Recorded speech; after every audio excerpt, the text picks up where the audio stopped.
तर एक महत्त्वाची बातमी, बेळगाव कारवार केंद्रशासित करण्याचा ठराव करा।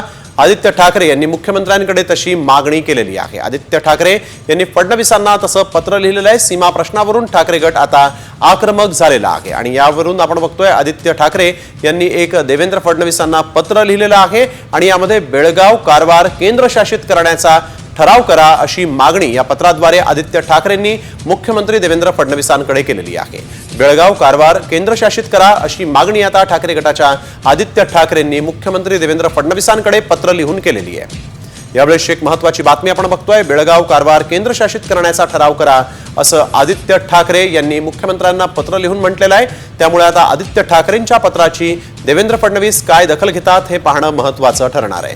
बेळगाव कारवार केंद्रशासित करा असा ठराव करा अशी मागणीच मुख्यमंत्री देवेंद्र फडणवीसांकडे ठाकरे गटाच्या आदित्य ठाकरेंनी पत्र लिहून केलेली आहे। आदित्य ठाकरेंच्या या मागणीला नेमकं आता फडणवीस काय उत्तर देतात हे पाहणं महत्त्वाचं आहे। आदित्य ठाकरे यांनी नेमकं काय म्हटलंय पाहूया।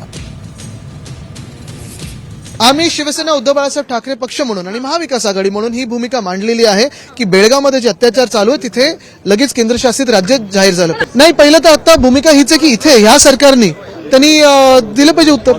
स्वतःच्या कौतुकात व्यस्त आहेत, आनंद साजरा करतायत, धमाल साजरी करतायत, पण कुठेही काही दिसत नाही। आम्ही सगळे जाणार आहोत, मार्केटवाडी असेल किंवा बेळगाव असेल, दोन्ही प्रश्न महत्वाचे आहेत। पण हे दोन्ही प्रश्नावर सरकार काय उत्तर देतं, कारण एवढं महत्वाचं सरकार, बहुमताचं सरकार आलेलं आहे, ईव्हीएमचा मॅन्डेट आहे एवढा, तर मार्केटवाडी असेल किंवा हे असेल बेळगाव असेल त्याच्यावर उत्तर द्या सरकार। तर आम्ही स्पष्टपणे सांगितलेलं आहे की मोदी साहेबांनी तिथे केंद्रशासित राज्य म्हणून जाहीर केलं पाहिजे। त्यामुळे गणेश वैदेही काणेकर, साम टीव्ही न्यूज, मुंबई।